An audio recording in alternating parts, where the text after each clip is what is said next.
Brought to you by the EveryDollar app. Start budgeting for free today.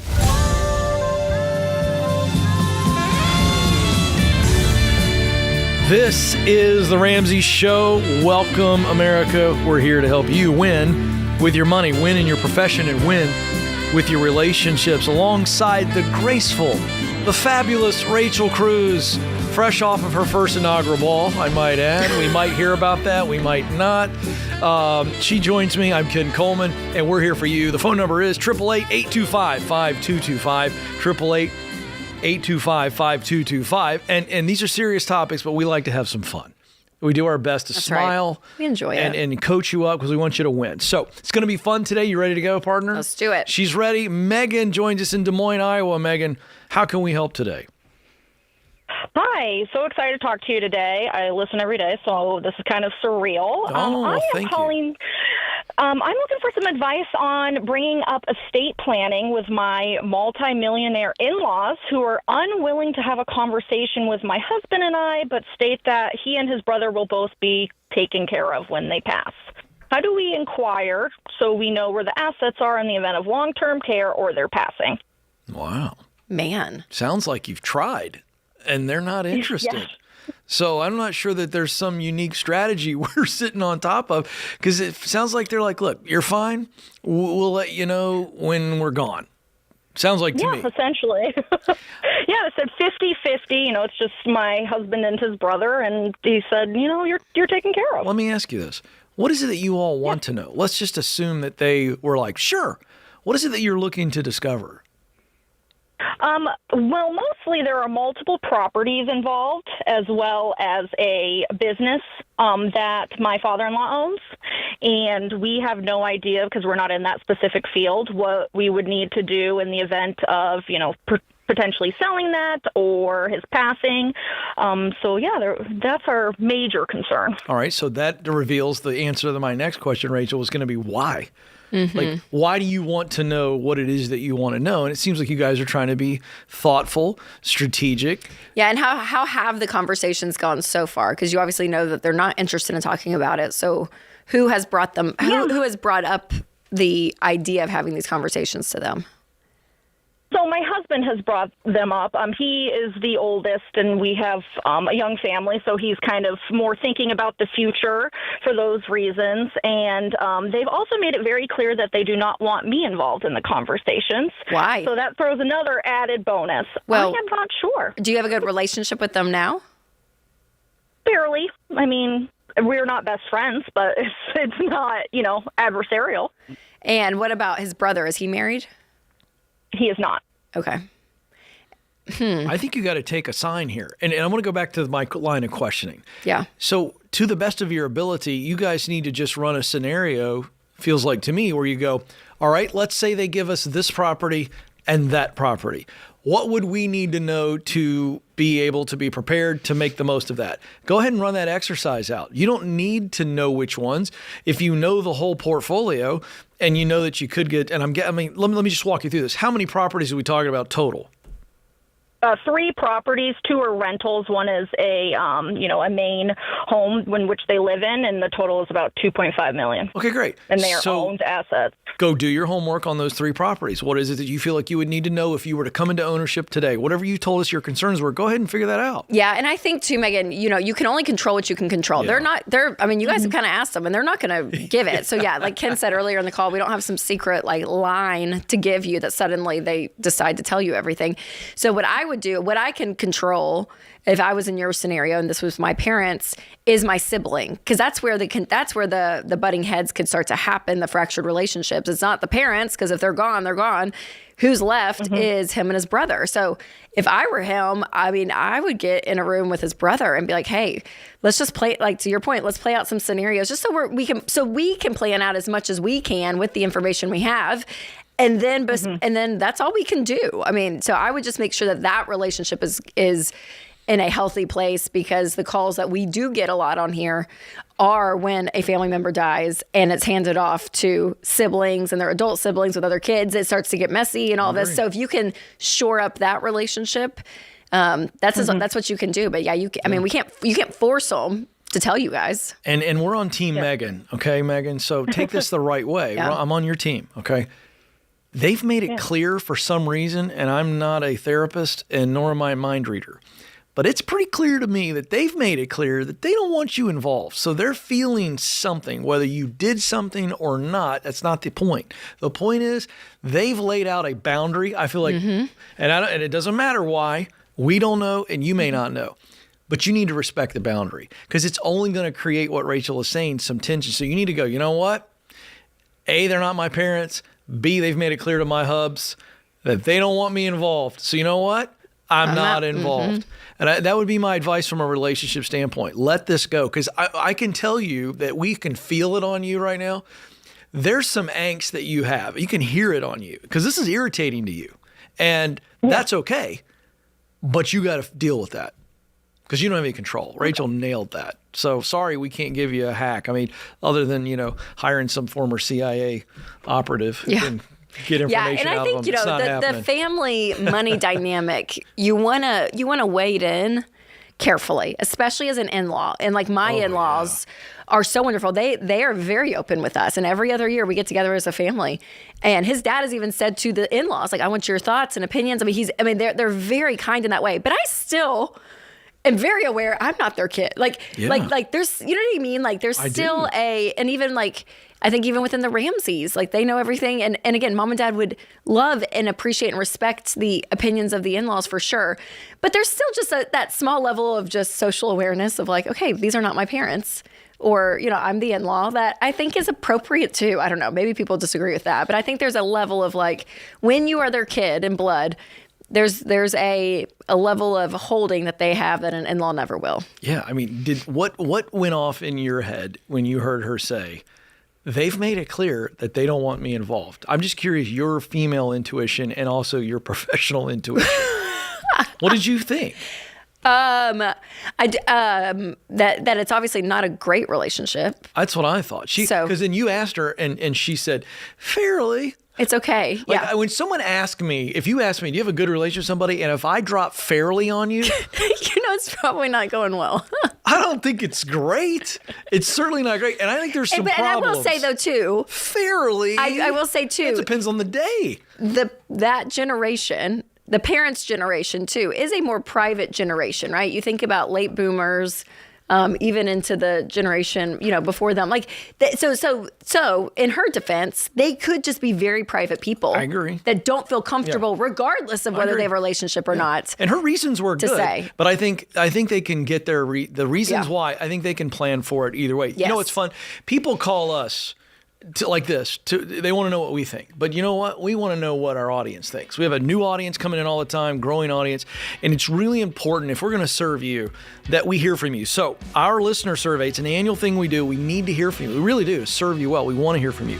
So tell us what you like, what you don't like, the whole 9 yards. Be nice to Rachel. You can be mean to me. It's okay. Text the word survey to 33789. Text the word survey to 33789, or go to RamseySolutions.com/survey, and you can click on the link in the show notes on your podcast app or YouTube. And here's the deal. If you sign up today to tell us what you think, you're entered to win a $500 gift card. So there's a little bonus of motivation. All right. We want to hear from you, America. Quick break, and then hear more of us. This is The Ramsey Show.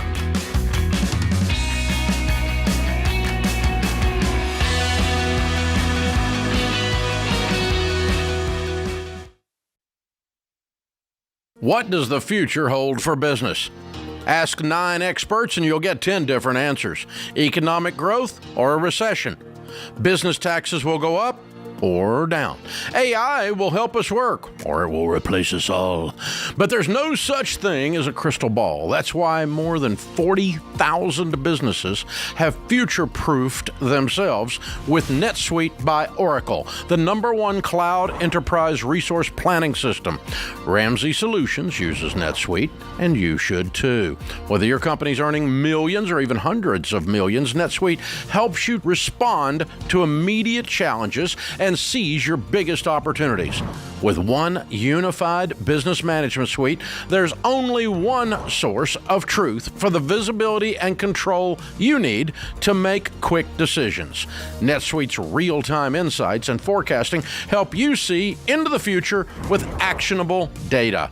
And when you're closing the books in days, not weeks, you can spend less time looking backward and more time focusing on what's next. And speaking of what's next, download the CFO's Guide to AI and Machine Learning at netsuite.com/Ramsey. It's free at netsuite.com/Ramsey.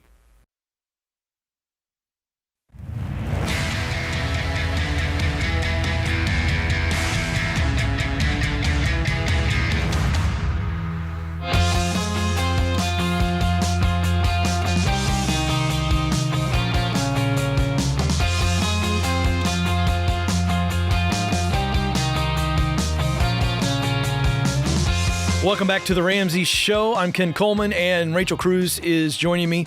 We're here for you, America. You got a question about your money? You got a question about your income? That's what you got today. You got two people who love to weigh in on that, and we work together to help you. So, 888-825-5225. That's the number. Let's go to River. Now, see, that's a great name. If my name was River Coleman, I'd be far more credible. You know what I mean? Exceed the success I so think much more I than have you a lot are. more Instagram followers as well. But alas, my name is Ken, but I'm already jealous. River in Columbus, Ohio. River, I'm jealous, but happy to talk to you. How can we help? Hey, what's going on, guys? So, yeah, I kind of have a mess. I'm 20. My fiance is 23. Together, we have roughly $151,000 in debt. That's between student loans and an $18,000 auto loan. That's it? Just the student loans and the truck? Yes. Okay. That's it. My student loans, I think it's like $33,000, and the rest is her. I think she has like 120 some thousand. Okay. But yeah, it's confusing. It's all through Sally Mae. Yeah. What And was her degree in? So she's a multimedia journalist. She's a news reporter at a news station in West Virginia. What did she get her degree in? Mass media? Multimedia. Did she go? Multimedia Yeah. Did she go out of state to a private college? What'd she do? Where did she go to She school? did. Yeah. Yeah, she did. And how much is she making now? So she's making 18 an hour. I'm making 18 an hour, but her commute is like an hour and 20 minutes. Oof. Okay, so how much are you guys bringing in a month after taxes? Like, what's hitting your paycheck right now, or like what's hitting your bank account? You guys together? So together, so we aren't joint accounts yet. So right now, my situation, I'm bringing in roughly $2,400 a month. She's around the same. Okay. What are you doing for work? So I work at a credit union, and yeah. Okay. Yeah. What do you want to do? What are you aiming for? I'm not really sure. I'm still in school. Okay. I'm a junior in college right now, getting my bachelor in business administration. I'm paying this semester out of pocket, trying to cut Good. the loans out. And the reason I asked the question, well, I'm not trying to solve that problem right now, but I am trying to figure out what can we do to get more income? Because that's a part of this equation. Well, and she's not making. I mean, neither one of them. Yeah, 18 an hour, yeah. You're very limited right now, and that's a part of this equation. Yeah, and I did just get a promotion too. So I'll be making $21 an hour starting in the middle of February. Mm-hmm. Okay, so help Rachel out. She'll walk you through this, but I know you guys are she's engaged. making. So But what she- is your debt? What is yours? imagine. Is yours the 155, or is that both of you? That's together. Well, but see, My you guys debt- aren't together. And so just to help Rachel Yeah. separate what your debt is versus the fiancé's debt. Well, yours is Okay. 33,000 student loans, you right? got that? Yeah, and his is Okay. one, or Mine's hers 30 is 120. Mine's 30. Yeah, mine's 33 student loan, 18 truck. Okay, I got that part. I misunderstood. Okay, got it. Never mind. All right. So we got the breakdown. Yeah, but is she making close to what, 30,000 that's what I'm trying to understand. Like, Yeah, she's making roughly like $31,000. okay. So, I mean, here's the fast track of it all, which you're probably not going to like. But if getting out of debt is your number one idea, you guys both have to make more money. And if this is her dream and what she wants to do, is she only on air for a certain amount of time? Like, what are her hours? Is she an early morning anchor or No, a reporter, you said? She's midday. Midday. She's midday. She's 9 to 6.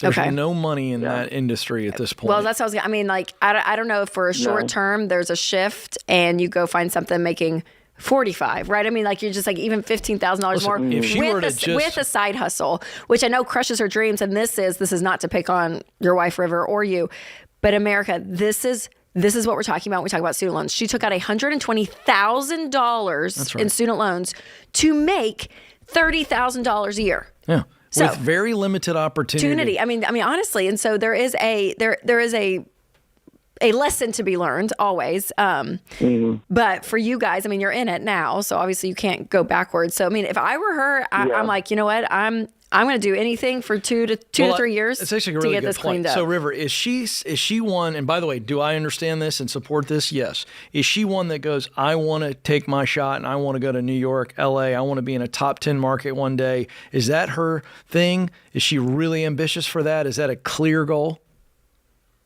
She really is. Okay, then. So that Again, means So here's my point. So if I were coaching her one-on-one, I'd say, all right, so you do have to stay in the game. However, you are going to have to work other jobs, do some freelance publicity, do something when you're not on set to increase her income. She's got to at least look for a 25 to 40% bump through some type of industry adjacent work in this season. Yeah. I wouldn't recommend she drop out if her goal is to do that. Is to move up in market, which, by the way, that's how you make more money is you go from Columbus to San Diego. Well, you San go from Diego reporter to to anchor. I mean, like, there's like, that's the ladder. Yeah, for sure. But that takes time, and they're limited positions. That is a hang on and be really, really good at your job. And I would go, I mean, I could be wrong too, but I feel like that's a hard industry to have any level of freelance. You may be better waiting tables from 7 to I'm just throwing 10 stuff at night. out. You know what I mean? Like, yeah. So, it's just, it's the income problem, River, for you guys. I mean, you just have to up your income. It absolutely is. And here's a question. So her loans are broken down to like 4 or 5 different loans, and they're $22,000, $20,000. They're attached with a 12% interest rate. I was thinking, it's probably best to, refinance these loans, get it consolidated, and, kind of go that route. Yeah, you can, for sure. I mean, I would say that's the only type of debt I would recommend consolidating are student loans, because you usually don't go back into that debt. A lot of people play this game because they think math is their problem and interest rates are their problem, but their problem really is it's the behavior, right? The secret of getting out of debt is not the smaller interest rate, even though that can help you to a degree. The real secret of getting out of debt is this intensity, this gazelle intensity we talk about, where it's like no lifestyle, nothing. You're working insane amount of hours and you just get it paid off, right? And so I think that I wouldn't put a lot of hope, but again, I would yes, if you guys can get a better interest rate, again, it's the one type of debt I would be okay with you guys consolidating, but don't have your hope that because you consolidate, it's going to be okay. Do you know what I mean? Like, that there still needs to be that level of grit with you guys in this, because absolutely. Yeah. But yeah, if you get a better interest rate, for sure, River, I think that's a fine move. But again, math is usually not the problem, and I always want to reiterate that when we're getting out of debt, it's not that. It really is this hope in who you guys are as a couple and teaming up and saying, okay, this is what our life's going to look like for the next 3 years. Yeah, I appreciate the call, River. And again, you guys can do this. It is not easy, but it is simple. For sure. And I mean, to just loosen the burden a little bit, that $18,000 truck, it's right on the border of selling or not. But if you can get that down, even if you're underwater, 2,000 to 3,000, and go get a beater. I mean, that's taking a chunk off too. So be considering that, if you look at the data, River. We didn't ask, but if you look at the data, Rachel, I believe the number is the average car payment in America right now is like north of $750. Yeah, a new one is $781. So let's just play off of that. So let's just imagine that his car payment is somewhere between $500 and $700. I don't think that's a stretch. No. That's a massive raise for a young man like this who's about to get married. That's right. If you split the difference and go $600, I don't have to take my boots off to add this one. That's $7,200 a year. 600 times 12. My boots. Yeah, I don't have to use my digits. I can do that quick multiplication. I paid attention. Ken! I paid attention to that level. Old man Ken jokes. Yeah, I know. You like them once you get them. I know. We get.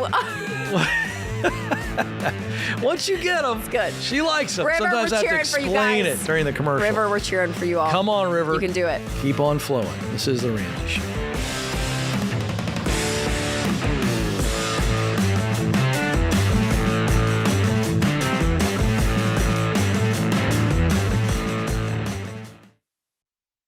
Hey y'all, it's Rachel Cruze. Just about everything costs more these days, and unfortunately, healthcare is no exception. So if you're looking at your healthcare options during open enrollment and finding that your costs are increasing while your number of choices are decreasing, be sure to check out Christian Healthcare Ministries.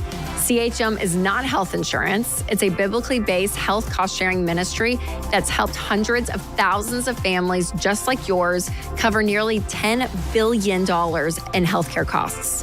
With no networks and the freedom to choose your healthcare provider, CHM is an affordable option that aligns with your values and makes it possible for your family to save on healthcare. Plus, you can join at any time, including open enrollment.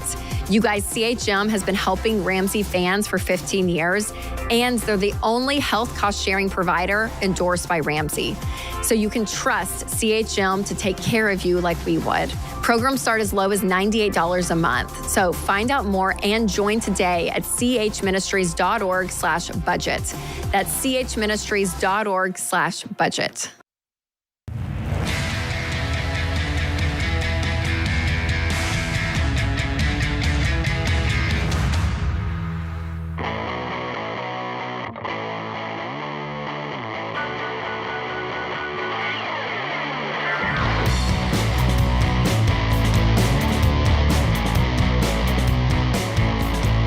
Welcome back to The Ramsey Show alongside Rachel Cruze. I'm Ken Coleman. We're thrilled to have you with us. The phone number to jump in is 888-825-5225. Today's question of the day is brought to you by Why Refi. Why Refi refinances defaulted private student loans. Defaulted means when the borrower cannot make the required payment. So if that's you and your student loan, contact Why Refi. They can offer a low fixed rate loan built for you. Go to whyrefi.com/Ramsey right now. That's the letter Y, REFY.com/Ramsey. It may not be available in all states. Today's question comes from Chase in Missouri. I'm new to investing and was playing around with the investment calculator on your website. I found that if you invested $1,000 for my baby at 10% and never put any more in, she could retire at the age of 70 with over $1 million, not $100 million, $1 million. Is that right? And if so, why isn't this common practice?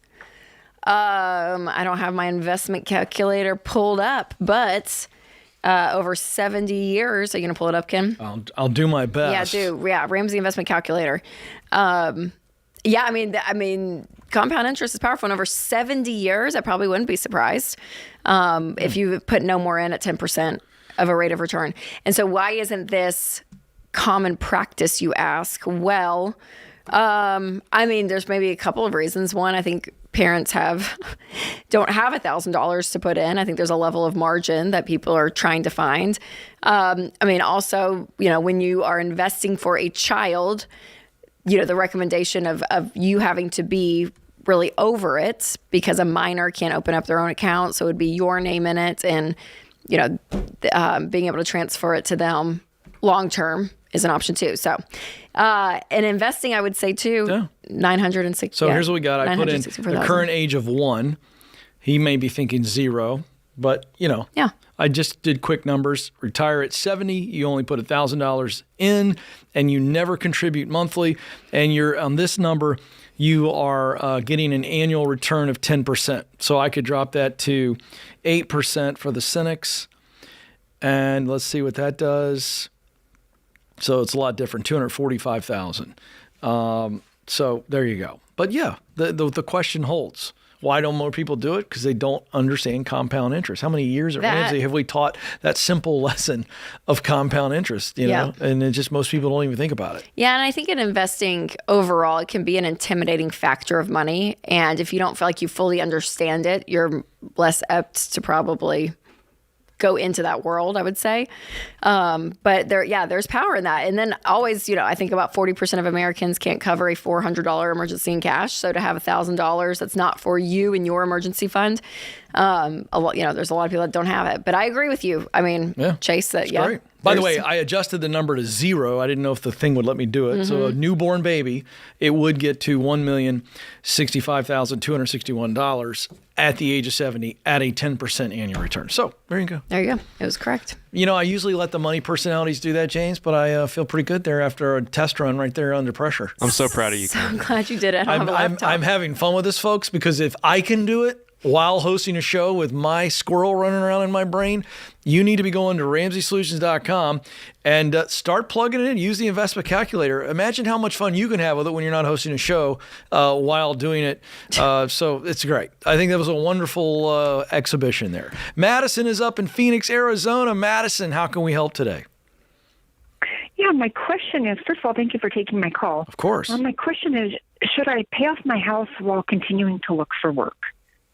Tell us about the look for work first, and what is your bridge right now as far as income? You got savings you're living off of? Give us a quick picture. There is no income. Zero income. There is no income. Okay. Correct. I had been out of work almost a year, so I had set money aside. I've been following the Ramsey program. I set money aside enough to get me through whatever I needed to get to, and that year is coming up. So I have. Have you been paying off your house through that emergency fund that you had set aside? Meaning that was just money for housing and bills. I have a separate emergency fund as well. Oh, okay. So what I'm asking you though is I'm just curious. That money you had set aside, had you been paying your house payment, paying it off, or working on that up until this point through that fund? Yes. Yes.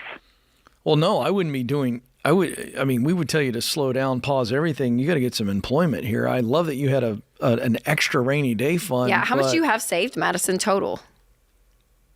I have, let's see, what were the numbers here? I have about almost $4,000. That's your emergency fund? Well, so there's $1,900 left for what I had just for the housing expenses. Right. And then I have $2,000 in an emergency fund. I just broke it down individually. Okay. And you asked if you should pay off your house. How much is left on your mortgage? Correct. $72,000. What would you pay it off with? Or are you saying putting extra towards your house above the mortgage? No, paying it off. No, that's the right question. Madison, you don't have any income. Well, where would you get the $72,000 to pay it off? So that's in. I have enough to pay it off as well. Okay, you buried the lead. So you have $72,000 somewhere else? Yes. Okay. Well, how much money do you have total? Like what's your net worth? Cash. Sorry, not net worth, just cash. Okay. So I don't have a calculator in front of me, so I have $72,000, $1,900, and $2,000. Okay, where is the $72,000 currently? Is it investments or just a savings account? It's in savings. Okay, what were you going to use that for? What was that fund for in general? I had designated it for. I had it designated in separate accounts. So, say for example, if I needed a car. Okay. Down the road, I could pay off a car. Okay, so you had that. Do you have any retirement? I do. How much do you have in that? About $250,000. Okay, good. How old are you? I'm in my mid-50s. Okay. Okay. That's going to be okay. If you were to never touch that, by the time you're in your 70s, that's going to be a really nice number. Here's what I'm confused about, Rachel. Madison, why aren't you working? I understand it's hard sometimes to get back into a market, but to go 12 months with zero income doing something and you're whittling down these other two accounts, I'm just not, I don't understand why you're not working. That's what I don't understand either. No. Well, let me rephrase. Very confused because I have a... What field were you in? Medical, and I also have a degree in law enforcement. Well, what were you doing? What was the last job you had 12 months ago? I was working in the medical field. Doing what? As an administrative, I held an administrative role. Making how much? Around $50,000 a year. Okay. My point is, you don't sit around, and not that you're sitting. Let me rephrase that. You don't just keep applying and do all this, and if nothing's happening, you don't just keep pulling money out of the savings account. I'm proud of you and glad you had it. But you need to start to happen to life, and life is happening to you.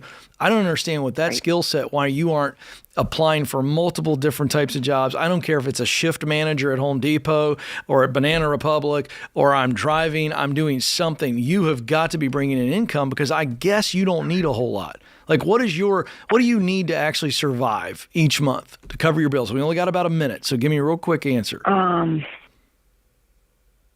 I would say $1,300. You need $1,300 to survive. Correct. Go make $1,300 in February doing something. Now, I want to bring it back to Rachel to answer the bigger question. She's got $72,000 in the bank. No, I wouldn't until I have a stable income coming in. I agree. Yeah. Okay. Yeah. To make sure that you can eat and everything. But yeah, I would, you've set yourself up really well, Madison, and I just don't want you to continue to be in this rut that you've been in to a degree for a year. Yeah. Because what's happening is it's just like everything's shrinking. And I want to stop that momentum and let it go the other way. And to Ken's point, it's not like a crazy amount. $1,300. That's the great news. You can do this, Madison. And you know what? There's lots of things that you can do. Hold on the line, Madison. Can we give her a copy of my book, The Proximity Principle? Read this and do this and go get paid. This is The Ramsey Show.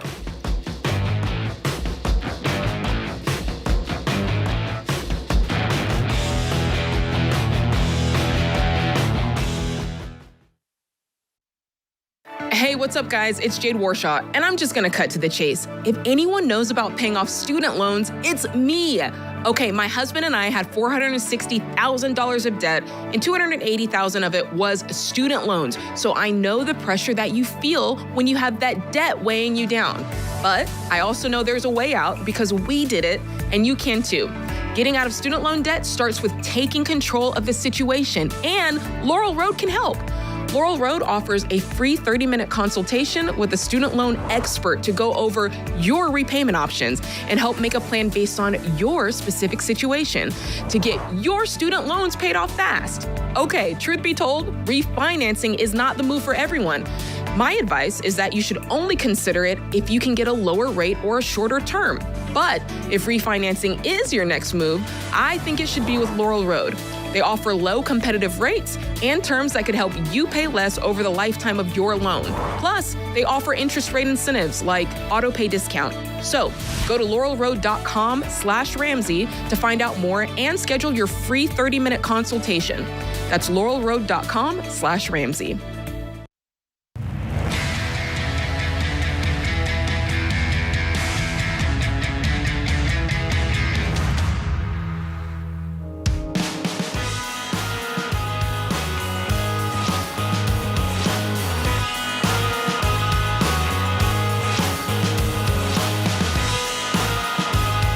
Welcome back to The Ramsey Show alongside Rachel Cruze. I'm Ken Coleman, and we're here for you, America. Thank you for being with us.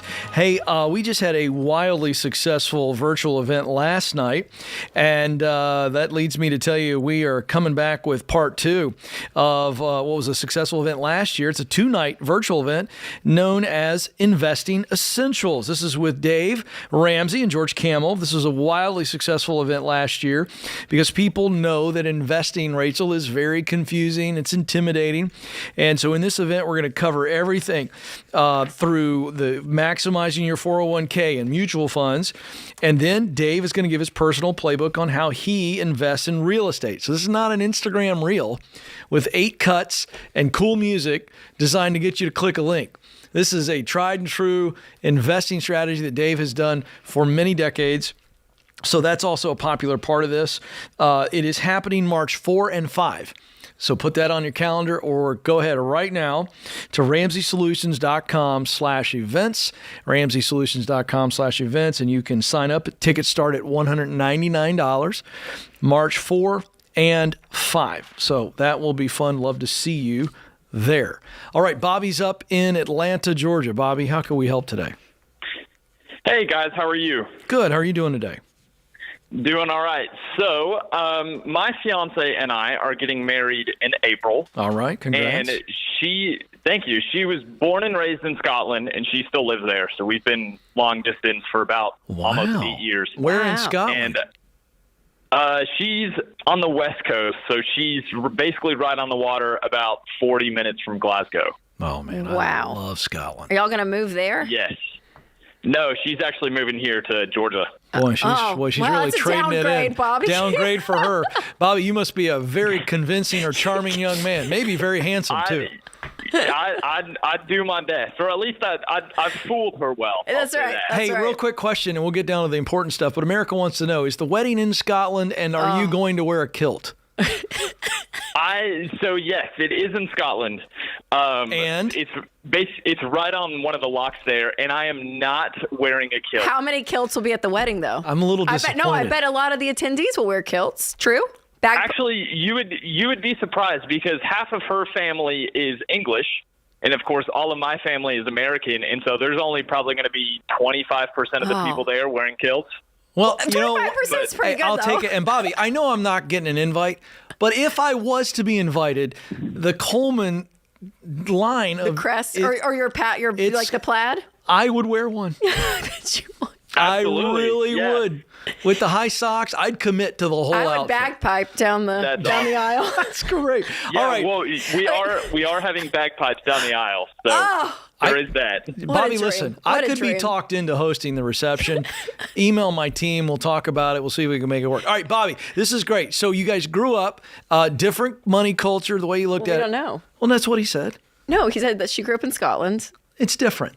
Okay, so Am go I ahead, right, Bobby? What's your question, Bobby? She's correcting me. I know where he's going. She doesn't know what a 401k is, doesn't know what a Roth IRA is. Again, different culture. We don't know that's the issue. She's sort of familiar with the baby steps just from what I've talked to her about it, and she knows who Dave Ramsey is. But I'm trying to figure out what's the best way to kind of get her on board with the baby steps and she's a little bit nervous or hesitant about the intensity of the baby steps. Sure. Okay. So there's that, and then the culture. Yeah, for sure. Okay. So I would start high level with you guys and just agreeing on value systems at which money will play in on the relationship. So a value system would be, when we have money, or do we want to be giving some of this money?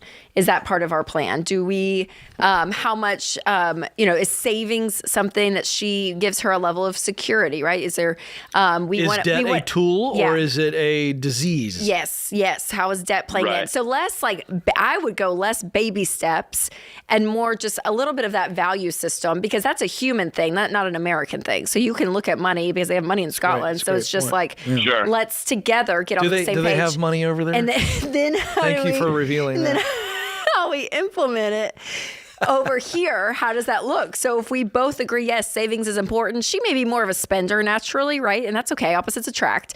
But yes, we want to be saving for the future. We want a good retirement. So what's the best way to do that in America? A 401k, a Roth IRA, right? These vehicles at which you can do that. If we have debt and we want to live without debt and not have payments, because that gives us peace and because we can use our income to go on great vacations and use our income to save for the future and to give, that's why we want to be out of debt, right? So you kind of start high level, and then from there, the baby steps is just a plan to get you from point A to point B. Yeah. Do you guys have debt? Right. We do not. We are debt free. Oh, That's great. So that fast forwards everything. For sure. So now it's emergency fund. Yeah. Right out of the gate when you guys get married. Is she on this? Is she agreeing that you guys want to work together as a team? Like, does she see this as a topic of life to say, like, joint bank account? Yes. Yeah. Like absolutely. We're gonna do pretty much everything together. Okay. And it's kind of right now, she's kind of the breadwinner. I'm currently not employed because I'm finishing up my flight instructor rating. Nice. And so I'll be a flight instructor pretty much immediately after we get married. But right What after we get married. What will your starting salary be? Do you have any idea? So it's going to be an hourly position, but ballpark, I'm hoping around 50 grand. Good. 35 would be like the absolute low. Okay. good. And then, how much will she be making? We don't know yet, just because we don't know what she's going to be doing. What's she her has profession? A degree in, so she has a degree in international event management. So that kind of means she can do weddings, she can do corporate events. Let me tell you something. Atlanta, if you guys are anywhere near the Atlanta area, that's a big event town. So that's good news. Right. It's good news for her. Yes. And so she's done everything under the sun, whether it's social media or event planning or serving. We're totally not worried about her finding a job. Amazing. Okay, so how much are you guys? Outkick your coverage, buddy. How much are you guys bringing in to the marriage, just money wise? Like, how much does she have? How much do you have? So on my side, we have about $38,000 in savings, and that comes from an inheritance. Okay. And how then about her? She's bringing probably over just shy of 10. Okay. But Perfect. both of us have very little expenses because we both live with our parents right now, and it just didn't make sense for us to move into apartments each and then have to move That's again. smart. When she I love that move. That's great. And so when you guys get married, I guess you'll be renting probably for a year or two. Is that what you're thinking? Yes. Yep. Okay. Yep, that's the plan. Perfect. So I mean, I think you guys are probably more on the same page than you realize. So I would sit down together and just say, okay, let's like figure out, the next couple of years and what we want our goals to be. And we have a goal of making 100 grand, 50 and 50 or something, right? Kind of have like an income goal. And then from there, we want to put some away for retirement. I think she'll love the emergency fund concept. Yeah. Just big picture. I thought your advice was really great. Well, thank you, Ken. I mean that they don't need, they're already advanced in the baby steps in that. Yes. They're going to start at baby step 3. Yep. And we build that. I think any woman, any human wants that safety. Yep. So explaining that concept to her, you're already halfway there, it looks like. Yep. And so the investing part that Rachel's talking about, I mean, and then saving for kids' college and all that stuff. I would just ease her into it, man, and just focus on the positive vision stuff because you don't have a problem that you're trying to fix right out of the gate. I thought it was great. And I think, making it a goal for a house. I mean, you guys are in a position that your emergency fund is pretty much done, I think. And then beyond that, let's run some numbers and dream. Winston, I just did this last week. And it's always a fun thing to do where you're like, all right, let's just dream. How much do we think we want for a down payment? And then you put it in Excel or a calculator, whatever it is, like how much do we need to save every year? How much do we need to save every month? And you kind of start having these goals towards these dreams that you guys, a life that you're building together, which is beautiful. Hold on the line, Bobby. Taylor's going to pick up and we're going to give you Financial Peace University for you guys to watch these lessons together because that will be really helpful for her. So fun. Just to kind of get these concepts of American way of doing money. By the way, a nod to our Scottish friends. If you're watching, you see this green sweater I have on. If you can't see below the desk, but imagine me in a blue and green kilt right now that matches the sweater. I think it would look great. I'll be honest. This is the Ramsey Show.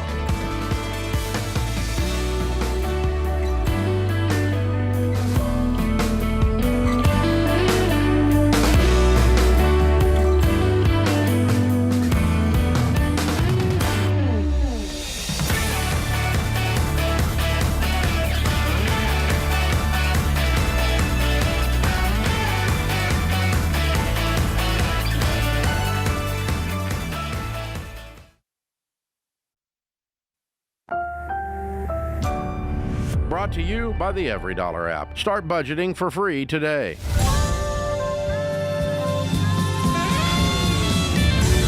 This is the Ramsey Show. Thrilled to have you with us. We're here to help you win with your money. win in your profession, and win with your relationships. 888-825-5225 is the phone number. Alongside the lovely, talented, and my friend Rachel Cruze, I am just Ken. But I am Knuff, they tell me. Ken Coleman, your host today. There's a little Barbie reference. Did you catch that one? I did. I so appreciated it. Gotta pay attention, Thanks for folks. bringing in just the pop culture. Yeah, I try to embrace the pop culture pretty good. as much as I can. It's good. Being middle-aged. All right, let's get right to the phones. Richmond, Virginia, my old stomping grounds. Used to live there when I worked for the governor of Virginia, in case you were wondering. Jake is there. Jake, how can we help today? Hey, guys. Thanks for taking my call today. I appreciate it. You bet. What's up? All right. So me and my wife, we have a question about paying off our debt. So currently, my wife and I were in our upper 20s, and we're facing quite amount of student loan debt. It's about $150,000. Now, we don't have any other debts, and we've paid off a good amount so far. We've paid off about $30,000 in total. All right. Nice. But we recently came across an amount of money in our savings. We have $30,000 saved up. And what we really would like some guidance on is how much of that to apply to our loan. We're in the stage of life where we kind of want to think about a family, possibly a home, some car issues coming up. But we know that we have a good amount we want to apply to this debt to get it taken care of. So I'm going to get you guys guidance on what you think about, putting that towards the debt. Sure. How much do you guys make a year? So gross, we make together around $200,000. Hey. Oh, nice. Okay. Very nice. So what's your plan as of now for the $150 to be paid off? How fast do you think you guys can do it? 18 months? We were hoping within 3 years. 18 months would be ideal. Yeah, I mean, if you guys lived on 70, and then I'm thinking if you apply this 30,000, you could knock it out pretty quick. So to answer your question, He just Jake, swallowed really hard. Did you hear he that? was like, what? Because 200's gross, so you guys are probably coming in at what, 130 after taxes? And probably right around there. Right around there. And if you lowered it to 120 and you guys, lived off of 70, that would take you 2 years. And maybe if you did some extra work, incomes go up in general. Yeah, 18 to 24 months. So yes, to answer your question, I would apply $29,000 of that $30,000. Keep $1,000 for an emergency fund, and I would go all hands on deck. I would not be thinking about a house while you have this debt. If you guys decide to start a family, which we encourage people that, if getting married and starting a family, don't not do those things because you have debt, right? So if you guys decide in 6 months, like we feel like, gosh, it's time to start a family, then if that's the case, I would pause everything, not pay extra on the student loans, just keep them current and be piling up a big savings. And in 9 months, you guys can put a lot in savings when you do that. And then, when baby comes and everyone's good, just apply that 9 months of savings back to the debt. So that would be a time deposit. And then, as car stuff starts coming up, and if a good amount ahead of time, then you be thinking about that. But if you don't have to replace a car while you have debt, I wouldn't. I mean, I agree. would, That's what I was going to ask. Drive those things all the way through. What do you mean by car issues? Can you be more specific? Sure. Yeah, my car currently has, my wife's car is good. My car currently has around 350,000 miles, and it's kind of gone out on me a few times this year. So I feel like it's, I'm really riding it to its last leg, but you really I feel like that might come up soon. You think? 350,000 miles? What brand of car is it? Yeah, it's a Toyota. Yeah. It's been pretty good to me. Man, I will tell you. Those Toyotas. We're a Toyota family. Toyota, Lexus, like in that family. Yeah, Best cars you'll ever have. I'm not trying to endorse it, but you hear that a lot. Of course, our friend George would say Toyota. Or no, Toyota. He doesn't know how to say it. Toyota. And Hondas. We'll give Hondas a shout too. I would see, Rachel, I'm glad we brought this up because I think this car is literally a moment away from dying. How much could you sell it for? What? I've been told 2,000. I've already tried. 2,000. I've been told 3,000. 1,000. 1,000. How much? Less than 1,000. Yeah. Okay. You're out of your mind. Well, I don't know. $3,000. Some people may want a great Toyota that has lasted. Jake from Richmond. I'll bet you it looks like it's got 350,000 miles on it too. Am I right, Jake? Yeah. Okay, so Jake, so what I would do for real though, if you feel like it is on its last leg, which I get, 350,000 miles, it probably is. Try to rip somebody off for $3,000. But I would go get a $6,000 car. I would not go spend $20,000 on 100% something. agree. Go get a beater again that maybe has 200,000 miles, and for 18 months, 2 years, just drive that car. And then after you guys are out of debt, that's when you can think about stepping up with cash into something else. But I would use as much of this money to put towards the principal of your student loans, because that's going to help you guys so much. I mean, it really will from a mathematical standpoint. So I'd rather drive a crappy car. Oh, and no. Get this down. This is my favorite thing to do. Ken is on his laptop, Jake, just so I can give you context. I really enjoy this. He is on a car website. I got used cars for sale. He loves in it. Richmond, Virginia. You in the greater Richmond area? Look at that $4,000 car. Yeah, right around there, yep. Now it's a Dodge. We got to get the guy a Toyota. I'm not going to give him a Dodge Avenger. Okay. But for crying out loud, okay. I mean, listen, some of these cars, I want to make the point that it's not a complete beater here. This is worth, okay, here we go. A 2014 Chevrolet Impala. All right. 10 years old, $4,000. $4,000, 142,000 miles. It's a Chevrolet. Yeah, there you go. It's not the greatest brand in the world, but they're not expensive to fix either. That's true. And it's America and for you. have an Impala, it is famous song, famous line. I'll let the audience figure that one out. But I know you don't know it. I'll share during the break. It's too much to try to explain to you.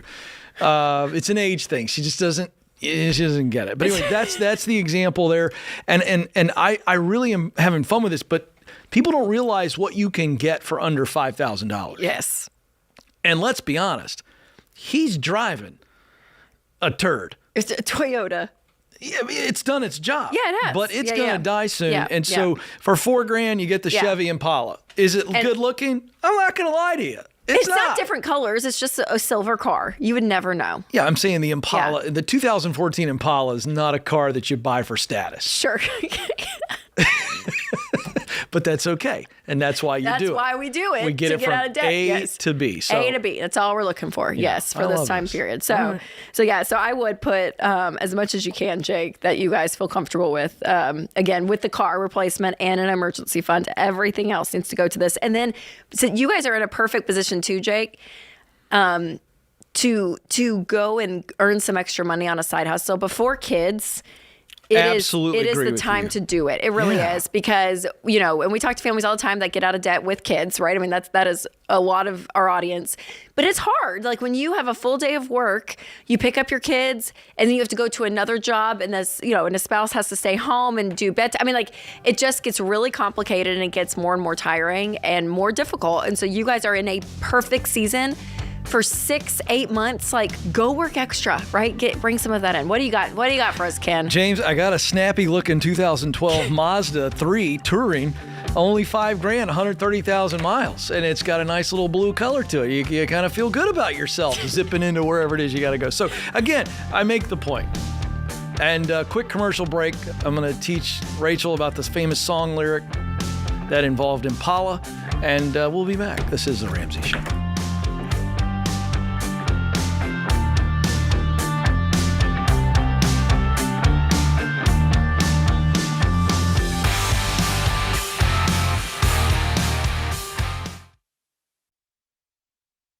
Statistics show that half of Americans don't have enough life insurance, or they don't have any at all. I don't understand this, John. Why don't people want to take care of their family? They think they're going to die or something? Well, I used to be one of those guys. I didn't even think about it. And one of my buddies said, hey, the only reason to not have life insurance is if you hate your wife and kids. And I immediately went and got term life insurance. That's a gut punch. And, you're telling me, and for decades, Dave, I've sat across people who've lost a spouse. They've lost somebody important to them. Me too. They don't know what to do next. Me too. I mean, you're going to have a crisis here. And, you got two options while you're sitting and talking to a young widow. She's concerned about how she's going to invest all this money properly and not mess this up, or she's concerned how she's going to eat tomorrow. That's exactly These are the right. two options. And take care of your dadgum family, man. Term life insurance can replace income, pay off debts, cover funeral expenses, so your family can actually have the opportunity to just be sad. Yeah. To just miss you. That's exactly what it's supposed to be. It's saying I love you to your family. Term life insurance. Jeff Zander and the team at Zander Insurance makes it easy and affordable. I've used them personally for 25 years. They're the only people I trust. Go to Zander.com or call 800-356-4282.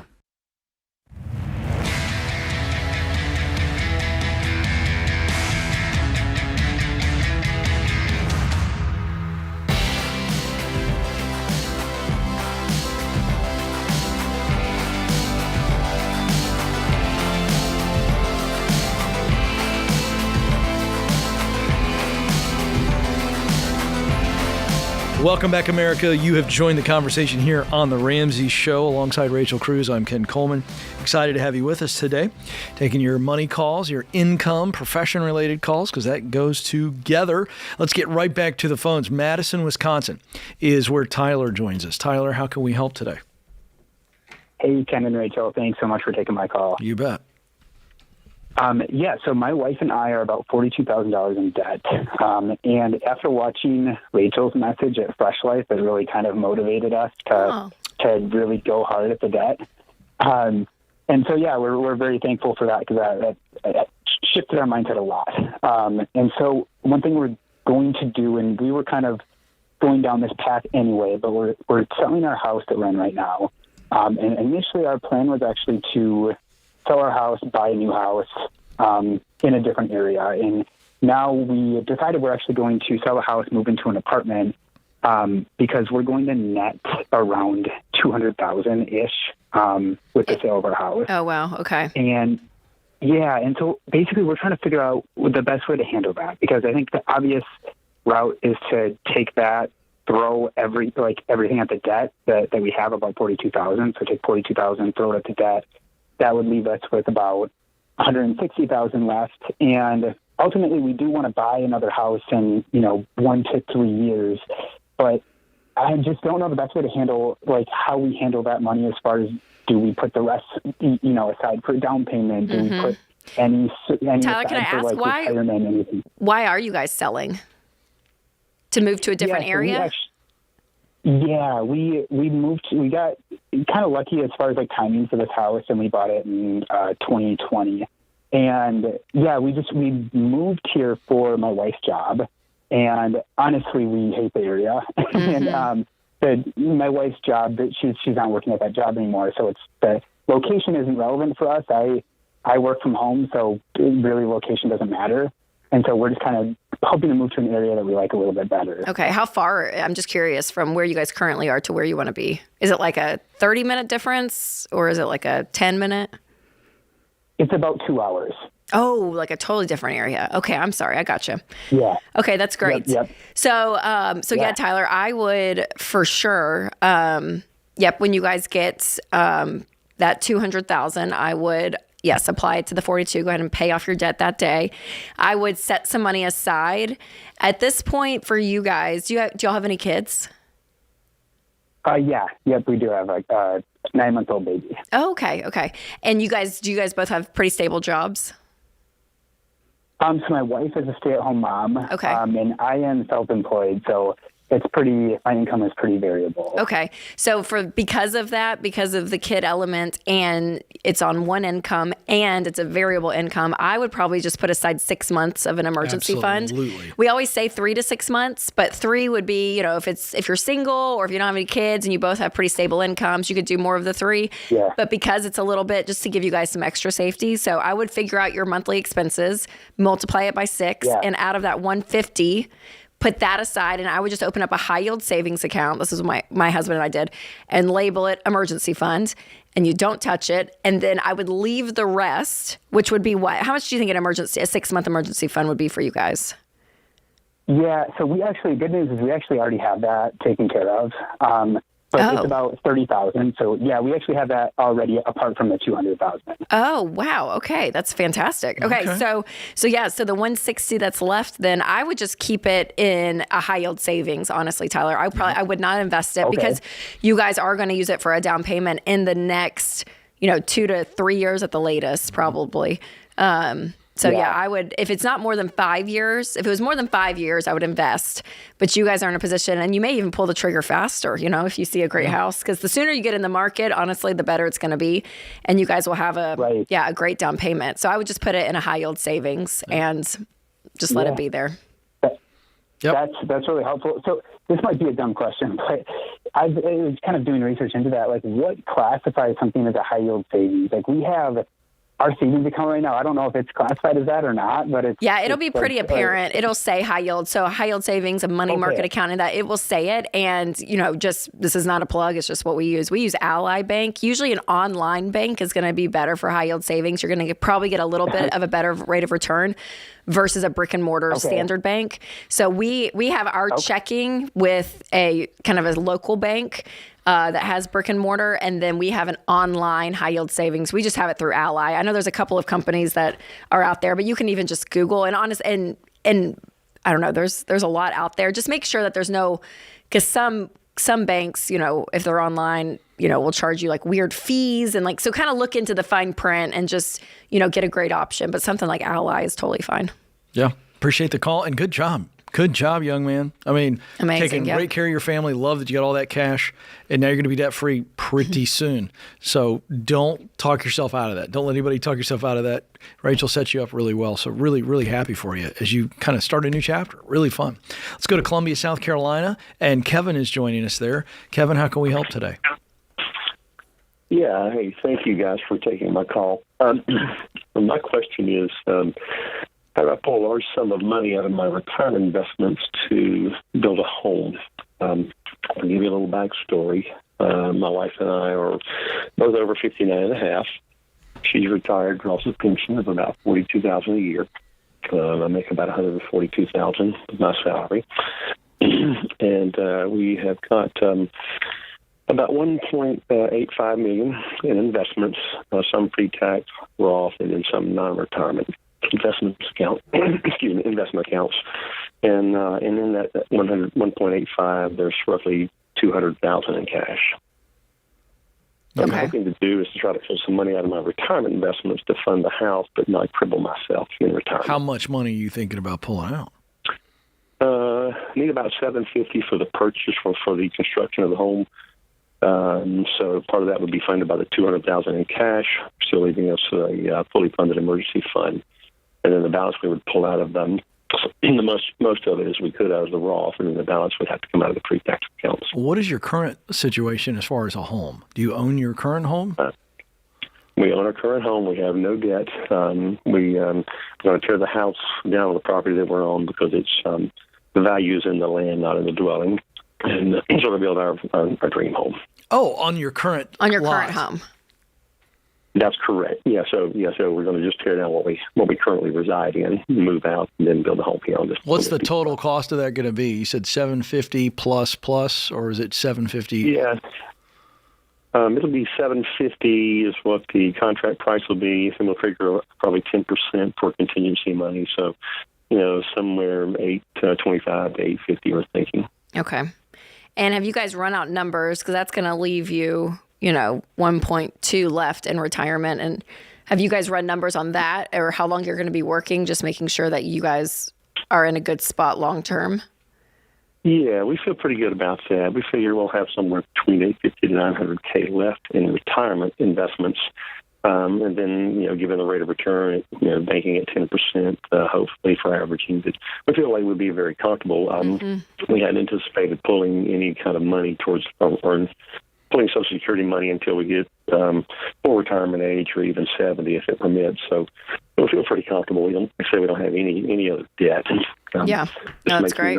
Makes me nervous tapping into retirement funds. Yeah, for sure. And you know what, Kevin, I would sit down with a SmartVestor Pro because I would want to make sure that what you're pulling out principal-wise, which avenue is better through like the Roths or a 401k, if that's a better play, or just any standard mutual funds you guys have, because some of these gains on, the pre-tax investments, you're going to pay capital gains on some of that too. And so there is a little bit of a strategic play that in the next, 30 seconds, I'm not sure if I'm going to be able to answer that.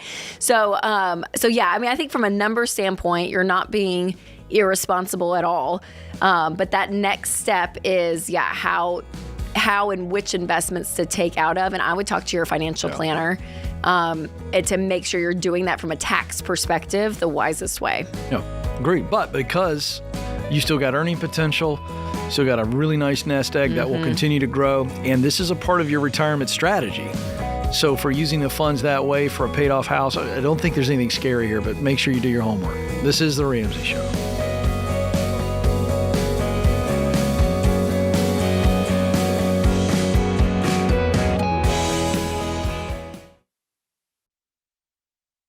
Remember the good old days of the internet before it was a privacy nightmare filled with spammers, scammers, hackers, and fraudsters? Simpler times. Now, I don't have a time machine, but I do have the next best thing, Delete Me. Think of Delete Me as your online bodyguard, helping to protect you from the risks of online scams and data breaches. Here's how they do it. They scour the web to find and remove your data from these sketchy data broker websites. And this includes your name, your phone number, your email, your address, and more. And Delete Me will send you a detailed report of what they did and how much time they've saved you. And they've saved me 66 hours so far, which is more time I can spend trying to nail the wordle of the day on the first try. Delete Me has been around for over a decade, and they now have over 100 million data removals, which explains why they have a mountain of rave reviews and an A+ rating from the Better Business Bureau. It's been great for my family, and I love getting fewer targeted ads, fewer spam texts, and fewer creepy robocalls. So this holiday season, share peace of mind by gifting a Delete Me subscription to someone you love, or even just like. Their individual plans start at just $9 a month, and you can sign up today at joindeleteme.com/Ramsey for 20% off. That's joindeleteme.com/Ramsey.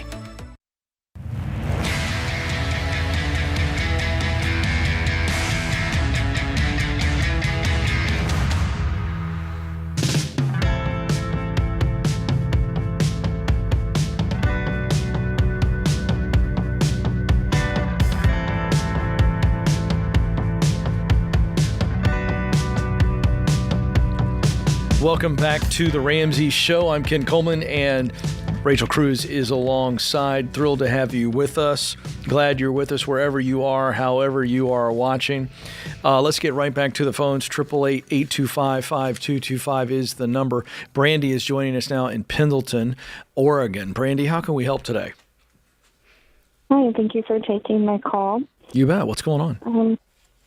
I am a single mom with several disabilities, and I'm trying to figure out how to make extra income to cover my 4 walls. I love what I do for work. What do you do? I'm divorced. I work in development for a ministry. Okay, and what kind of income do you make there? My take-home with child support and my income combined is about $2,800 net a month. $2,800 net. Okay. And Brandy, real quick, can you try to adjust your phone a little bit? I feel like it's a little muffled. Let's see if we can hear you a little bit better if you take a look at that. Does that give us a little? Yeah, can you hear me better? That's so much better. Thank you. Okay, and so we know what your take home is. How much additional income would be ideal? And I'm not talking some crazy dream number, but just this would give me some real breathing room to take care of the 4 walls. And let us know what that looks like. $2,500 a month. Live comfortably. Isn't it in addition to what you're making? Yes. Okay, so we want to go from $2,800 to $5,300. Okay, that's great. I love that you have that target. Are you currently? Is that an issue because of debt? Debt and disabilities, and just the parenting plan schedule that I have. So. Okay. I'm divorced, disabled. I've got 2 kids that are 3 and 5 years old. So one is in school and one is in preschool/daycare. I've sold all my assets in the divorce. I got the house in the divorce, and my ex-husband got everything else. But I have to pay him $20,000 additionally for his portion of equity. Oh, okay. All right, so let me ask you this before we dive into the numbers, and Rachel's going to help me here as we get you out of this debt and all this. And I don't share anything you don't feel comfortable with, but what can you do? In other words, physically with your disabilities, just tell me what you can do physically instead of going through what you can't do. What are you able to do? I've been trying to do some side hustles. I do door dashing and photography and marketing services on the side, but I'm just not seeing enough income consistently to rely on that. Have you looked at freelance work, because it's everywhere? Mm-hmm.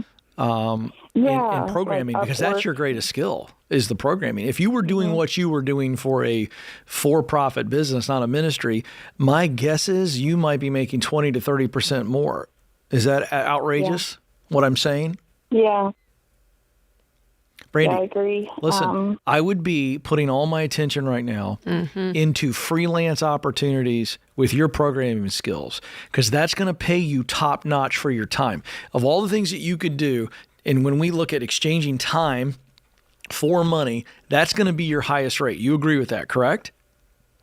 Correct. That's what I would be doing.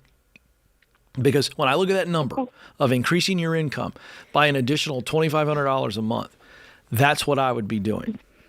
Now, I want to bring Rachel in. How much debt do you have? Yeah. How much debt do you have, Brandy? $64,000. $64,000. What is that? Will you break that out for me? That is $12,500 to my ex-husband, which he's willing to wait until I sell the house. It's not an area where we live anyways, and I need to come up with some money to pay off all this debt. Okay, pause real quick. Of the debt is hold construction loan. Brandy, hold on one second. I want to make sure Rachel gets this, that I get this. The home that you're going to sell, it's not the home you're living in, and it's in a different area. Is that correct? Yeah, I have a renter in there right now. That's part of my income. What do you stand to make? If you sold that today, what do you think you can make on that, walking away? I paid it off except for a construction loan, so approximately $110,000. Amazing. Is it on the market right now? I'm in the works of listing it right now. I'm just waiting for the realtor to put it on the market, but I updated the listing for her. And you owe your ex $12,500 out of the proceeds of that $110,000. Yes. Okay. I owed him $20,000, but I've paid it down to $12,500. I gotcha. I'm supposed to give him $5,000 every 6 months per court order, but he agreed to give me more time to and just pay him a lump sum once the house sells. And where are you living right now, Brandy? Are you renting? I'm renting. I'm living in an area where my ex-husband lives and works, so we can co-parent, and it's also close to both our jobs. Okay, that's great.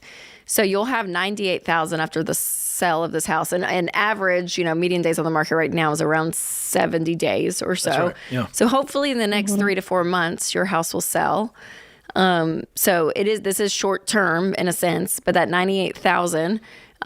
From there, I would direct you, because all your debt will be paid off at that point.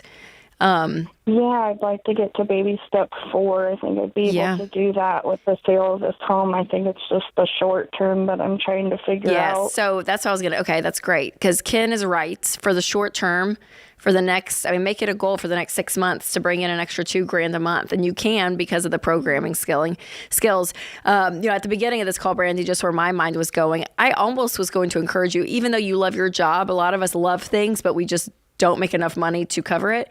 I was going to encourage you to maybe work somewhere else for 2 to 3, 4 years, just to get some really good financial gain under I had you. The same thought. And then you can always go back to the nonprofit down the road. But there is something to be said that, because what you're giving up when you're doing those side hustles is more hours of your time, where you could be making that same amount in a shorter amount of time, right? And so, I don't know. I know you love your job, and I'm sure it's an incredible nonprofit, and they do incredible work. And people that work in nonprofits, there's such great work there. But when you are a single mom with a list of disabilities, there's only so much you can do. You need to financially get in a spot where you're taken care of, and you have money saved in the bank, you're working for a down payment on a home. There's some stuff there that's real. It's something to consider. I don't want to push you into it, but absolutely. But I would consider it. I've definitely considered that. My only issue with switching jobs currently is, other than what I love what I do, my ex-husband works for a prison, and his schedule changes every 6 months, and I've had to be kind of the one on the back burner to make my job I gotcha, the flexibility. Job. Mm-hmm. I get that. They're not very flexible. That's why, again, changes every 6 months, and the parenting plan pretty much changes every 6 months. Yeah, I'm so sorry. But I tell you what, this is great news. Brandy, I'm sorry that you're a single mama. I'm sorry you're going through all this. I'm sorry that you're dealing with these disabilities, but I wanted to encourage you. I'm so impressed. You're tough as nails. Thank you. I am so impressed. And I'm also happy for you. You're going to get out of this debt here pretty soon. I really believe that I want you to, if you try and keep trying and keep trying to sell your programming skills, I think we can get to that money goal of increased income a lot faster than you. Here's my point. You can do that at home. And you know what I mean? And be around the babies. And not out in a car, driving around when you're already struggling with some physical stuff. Bless your heart. I just really would like you to try that. There's so much skill set and experience that you have to offer to the world. I would go that route, and I mean aggressive. And so, I mean, I would talk to anybody and everybody on social media, in your network, at the church, wherever you're frequenting with the kids. Hey, I'm a programmer. I'm a single mama. And I'm looking to do some contract work. That is okay. There's no shame in that statement. No. And I think people will say, hey, I need some programming work. They may not be able to afford you as a full-time employee, but pay you an hourly rate. Or know somebody who knows somebody that needs it. So I would really encourage you to do that, Brandy. And we're rooting for you. Follow the baby steps. So excited to hear you say, pretty soon I'm in baby step 4. And what a legacy that is. Rachel, it breaks my heart for the single mamas. I mean, they are the toughest people on the my gosh. planet. I don't know how they do it. You guys are amazing. Well done, Brandy. We're cheering for you, Brandy. This is The Ramsey Show. We'll be right back.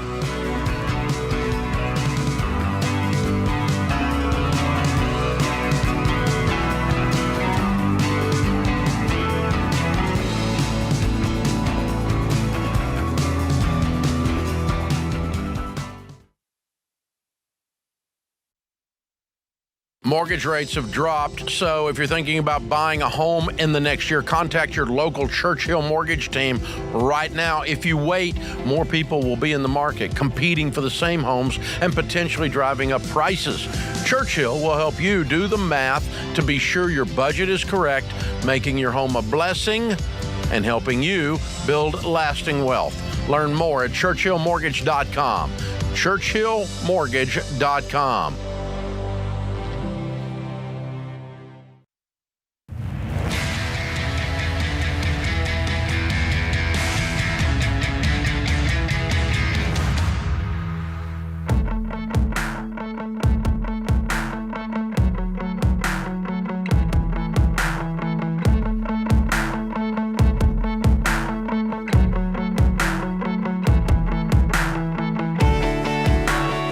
All right, America, we're back after a quick break. This is The Ramsey Show. I'm Ken Coleman. Rachel Cruze is with me, and we're excited to have you with us. The phone number is 888-825-5225.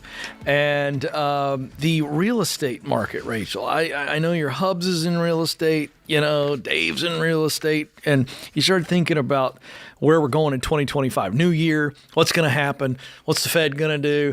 How does that affect this? All the things. And, it can be really crazy. If you look at the 15-year fixed mortgage rate, for example, it's fluctuated between 5 and 7% for the past few years. And most experts are predicting this is going to continue for most of 2025. I'm seeing that as well. People kind of think, well, we're going to kind of be in a holding pattern. And so while today's rates might feel high, compared to what some of us have seen in our lifetime, I've seen much higher, and obviously we've seen much lower. But historically, 7.5% is a historical average. So we don't want you to be sitting there trying to time the market. If you're financially ready and you can afford the monthly payments, now is a great time to buy your home. And so to learn more about the trends and get real help as we walk you through what to do as you're thinking about buying or selling, go to RamseySolutions.com/market. That's RamseySolutions.com. Yeah, I think the two biggest myths that I feel like over the past couple of years we keep seeing that people are still believing is well, rates will go back down. They'll go back down. They'll go back down. I don't know if we'll ever see 2% again. I mean, it might be a long time. I mean, it's just not. I mean, I'll be if a pretty they're dropping, dusty skeleton, I think. I mean, yeah. So again, it's not like it's going to go from 6 to 2 in 6 months. Like, it's just not. So if you're ready, you can always refinance if it does drop that drastically, but it's probably not. And the other thing is, house prices are not going to take a nosedive. You know, that was a big thing for a while. People thought like 2021, 2022, like, oh, it's a bubble. Everything's going to pop. Certain markets will. Have you seen Austin, Texas? Well, Austin is an anomaly. That is true, yes. But I can hear people right now. I want to make sure we address their But they concern. are correcting. Like, it's a correction. There's a correction, but it's not going to drop. That's right. It's not going to go down. You know, $1 million house isn't going to go to, you know, $500,000. Yeah. Idea. Like, they're pretty much stabilizing for the most part. It's softening to a degree, but again, it's not crazy. It's not this bubble that's going to pop and you're going to get all these foreclosures like we saw in 2007, 2008. So I'm going to predict a Trump bump. Trump bump in the first couple of years. We might see us kind of an interesting, chilled out, little easy roller coaster this year. A little up, little down, but I think it's going to be very interesting to see in year 2 and 3 of his administration. Yeah. What will consumer confidence look like? I don't have a crystal ball, but I just have a feeling. Yes. Well, so much of we're going to this see some of that. Is perceived confidence, right? When people feel just good in general and they feel good about where the economy specifically is heading. What happens with regulation? What happens with tariffs? Yep. You know, what happens when you start to see more supply come on the market? Will builders, will there be more lower income? And I don't mean that, I'm sorry, not lower income housing, but will we see housing starts come in at a much more affordable rate? Yes, because of what they're... All of these things are affected by sometimes macro policies that do, in fact, come out of the White House. So it's going to be interesting to see. Yeah, that's good. Great point. So hang on. But the point is, if you're ready, jump in now, and we're here to walk you through it. Kevin is up in Riverside, California. Kevin, how can we help? Hello. Hey, Kevin, you're live on the Ramsey Show with Ken and Rachel. What's going on? Thank you for taking my call. You bet. What's up? So, I'm in $650,000 in debt, and that includes mortgage, personal loans, auto loans. Can you break that down for us real quick? How much is the mortgage? Yeah. Debt. The mortgage, I owe about $477,000. Okay. And now break down the rest of the debt for us. Cars is about $62,000. For 2 cars? For 2 cars. Okay. Keep going. Credit cards, just me. I haven't done, my wife hasn't taken hers or broke hers down yet. But my cards are about, I would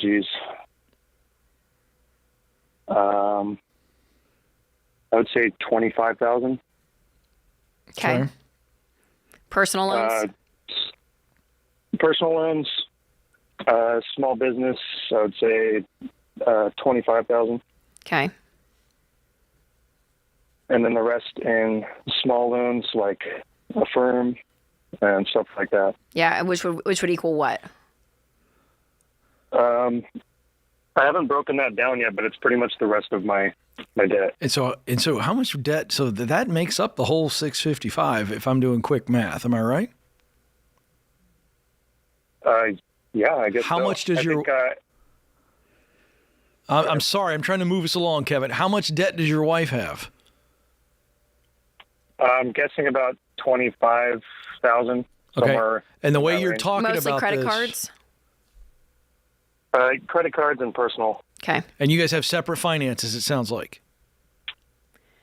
We don't. We actually make these decisions together, which is... Okay, you threw me off when you said her debt. Well, yeah. But you guys have it's different. Okay, either way. Yeah, so separate accounts. Yeah. So we got 655 plus her 25. I'm trying to give Rachel the full picture. Okay, how much do you guys make a year, Kevin? We make 130. Kevin, what the crap have y'all been doing? I know. Oh, man. I'm sick of it. Just living. Wow. Yeah, and and normal. And let me say that, Kevin. I mean, this literally is America. I'm like, this is normal. You're racking up, credit card debts, 2 brand new cars. I mean, this is This is it. Okay, so what's gotten you to the point you said I'm sick of it? What's brought it to a head that even caused you to call today? We had a little girl 7 months ago. Oh wow, And that'll I'm do it. scared. That'll do it. And how is your wife feeling right now? She's stressed to the moon and back. Yep. Where are you at She keeps her emotionally? up at night. Where are you at? I have a hard time connecting emotions to it, and that's probably why I'm in this mess. Okay, so what's the real need? We know what the problem is. What can we help you with today? Well, me and my wife work for my family business, and we work 40 hours a week. Well, I do. She stays at home with our little girl most of the time.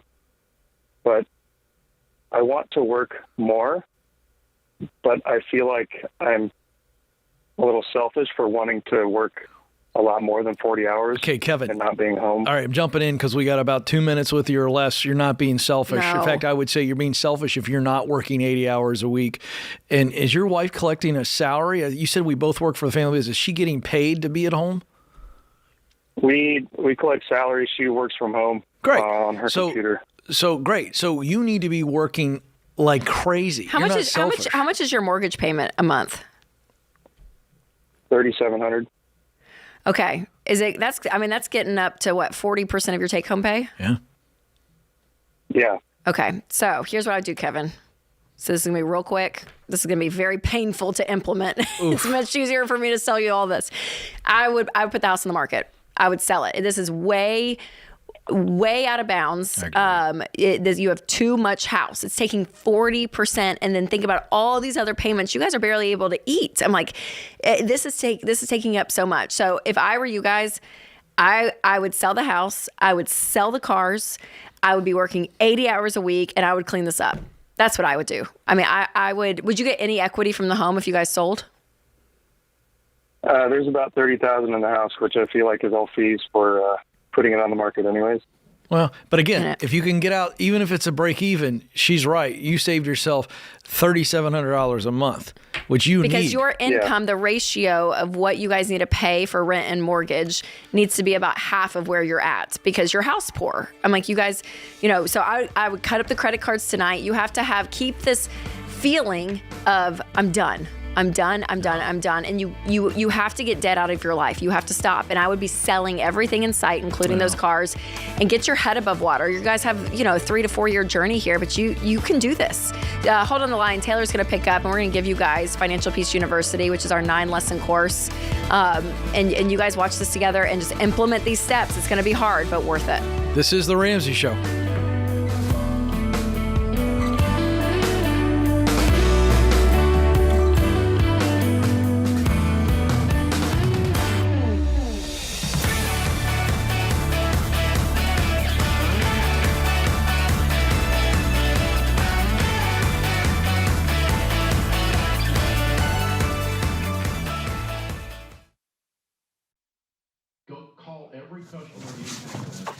Hey, what are you still doing here? You know the rest of the show's happening on the Ramsey Network app, right? So you got to jump over there to continue watching. You can download it for free. Just go to your app store, type in Ramsey Network. It's completely free, and I'll drop a link in the show notes to make it easy for you. So if you're watching on the app, you're in luck. But if you're watching anywhere else, this show is over for you. So jump onto the app and let the fun continue. All right. Go on now. Don't make it weird. Okay, I got nowhere to go, so you need to go. Okay, bye-bye now. All right, it's getting weird over there, guys. What do we do?